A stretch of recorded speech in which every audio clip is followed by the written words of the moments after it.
Friends, next important group of drugs are anti-influenza drugs. So in the anti-influenza drugs, first the virus influenza will come. We will have to learn about how this replication occurs so that the anti-influenza drugs will become very clear for us. So now first, so this is the influenza. Now what happened here is the influenza attaches with the hemagglutinin and it undergoes endocytosis. Then once it has undergone endocytosis, there will be uncoating of the virus will occur, and as a result the influenza has RNA. So the RNA of the influenza is released.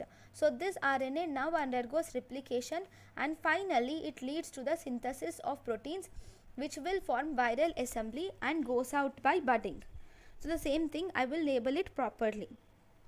So, and influenza virus will attach with the help of hemagglutinin and then it undergoes endocytosis.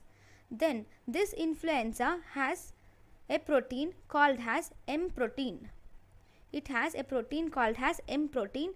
Then this undergoes uncoating occurs and then there is RNA replication, which again leads to the synthesis of proteins, and this protein synthesis, these proteins and the RNA which is synthesized, both these will combine together to form viral assembly and thus the influenza virus goes out of the cell. So if you see, the important thing here in influenza is this M protein. Okay, this M protein is very important. So now we will block this M protein. So M protein inhibitors are very important. So M protein inhibitor is an amantadine or rimantadine. So mechanism of action: this amantadine will bind to protein designated M2 and it will block uncoating in the early step and it will block viral assembly in the later step. It blocks uncoating in the early step and viral assembly in late step and thus inhibits the replication of influenza A virus. Then if you see resistance of amantadine, the resistance include it causes mutation. Resistance occurs due to mutation causing amino acid substitution in M2 protein. Then if you see the pharmacokinetics of amantadine, the amantadine has good oral absorption, that is 100 milligrams BD. Side effects include nausea, anxiety, anorexia, dizziness, nightmares. There can be lack of concentration and also hallucination can occur. It can cause ankle edema and dry mouth.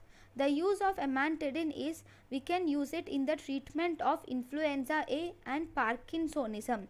Amantadine can be used in the treatment of influenza A and Parkinsonism. So this is about amantadine. The next two important groups of drugs is, two drugs which belong to one group is zanamivir and oseltamivir. So if you see the oseltamivir, it is a sialic acid analog. Mechanism of action: oseltamivir is an ester prodrug. This will get converted to oseltamivir carboxylase, which inhibits NA. That is, what is this NA? Neuraminidase.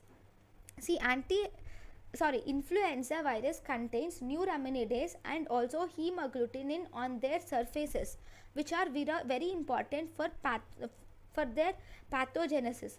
So oseltamivir, with the help of oseltamivir carboxylase, this will inhibit the neuraminidase enzyme and thus inhibits the release of progeny virus. Right? So then this oseltamivir is also effective against both influenza A and also influenza B. It is effective against both influenza A and influenza B. Then pharmacokinetics of oseltamivir are: orally it is used in 75 milligrams BD.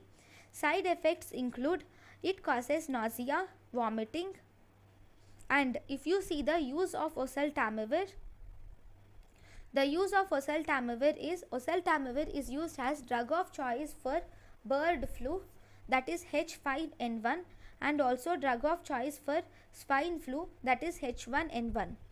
Then we have to learn about zanamivir. Zanamivir is an inhalational route. This zanamivir has same mechanism of action as that of oseltamivir. It is used as an inhalational agent, 10 milligrams. It acts against the influenza A and B virus. Side effects of zanamivir include it causes bronchospasm, cough, nasal congestion and neutropenia. Side effects of both zanamivir and oseltamivir together are it increases the suicidal tendencies and neuropsychiatric disorders. So these are the side effects of both oseltamivir and zanamivir, right? So these are the important points about the anti-influenza drugs. One more special points, if you see, the amantadine causes one more side effect, which is dry mouth, and this amantadine is teratogenic, so it is contraindicated in pregnant women.